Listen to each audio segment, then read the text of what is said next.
Hi friends, आज आपण मस्त असा मँगो शिरा बनवणार आहोत. करायला अगदी सोपा, झटपट होतो.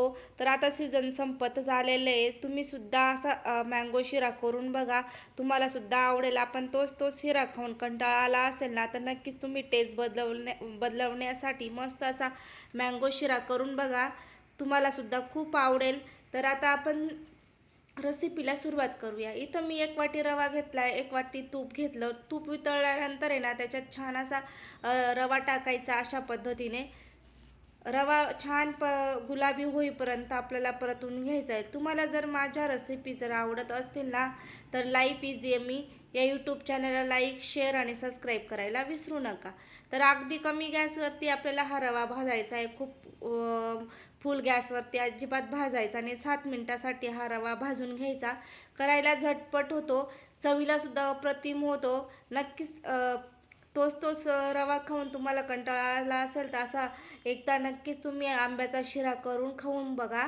तर इथं छान असा आपला रवा आहे ना, गुलाबी झालेला आहे मस्त.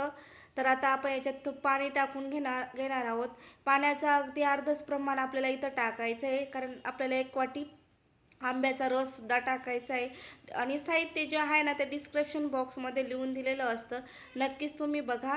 तर आता आपण इथं आहे ना, पाणी टाकून घेतलं व्यवस्थित. जो रवा आहे ना, व्यवस्थित पाण्यात व्यवस्थित मिक्स करून झालेला आहे. अजिबात गाठी वगैरे झालेल्या नाही. व्यवस्थित मिक्स झाल्यानंतर 1 वाटी आपण जो आंब्याचा रस घेतला होता बिना पाणीचा, तो टाकून घेतलेला आहे. अशा पद्धतीने अगदी याला कलर आवश्यकता नसते, कलर वगैरे आपोआप त्याला येतो आंब्याचाच. खूप मस्त छान असा वाससुद्धा येतो आहे मँगो फ्लेवरचा. तर व्यवस्थित आता मी अशा पद्धतीने मिक्स करून घेणार आहे. तर बघू शकता.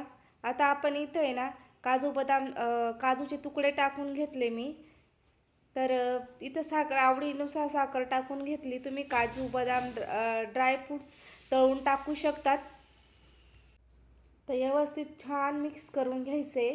आता साखरसुद्धा वितळलेली, थोडा पातळ झालेला आहे. तर आपण 5 मिनिटासाठी ना छान अशी वाफ भरू द्यायची. मस्त असा लुसलुशीत, तोंडात टाकताच पाणी होईल आणि चवीलासुद्धा अप्रतिम होतो. तर तुम्हालासुद्धा आजची रेसिपी जर आवडली असेल ना, तुमच्या नातेवाईकांना वगैरे शेअर करा. आणि 5 मिनिटासाठी मी झाकण ठेवलेले. आता झाकण काढल्यानंतर आहे ना, अगदीच चिमूटभर मी मीठ टाकून घेतलं. खूप छान टेस्ट येते. गोडाबरोबर मिठाचा सुद्धा स्वाद खूप छान लागतो. तर इथं मी व्यवस्थित मिक्स करून घेतलं. आता आपला जो शिरा आहे ना, छान आता खाण्यासाठी रेडी झालेला आहे. तर बघू शकतात किती सुंदर असा, बघता क्षणी खाण्याची इच्छा होते आणि तोंडात टाकताच छान विरघळतो सुद्धा. तर तुम्ही सुद्धा लाईफ इझी यम्मीला लाईक शेअर करा.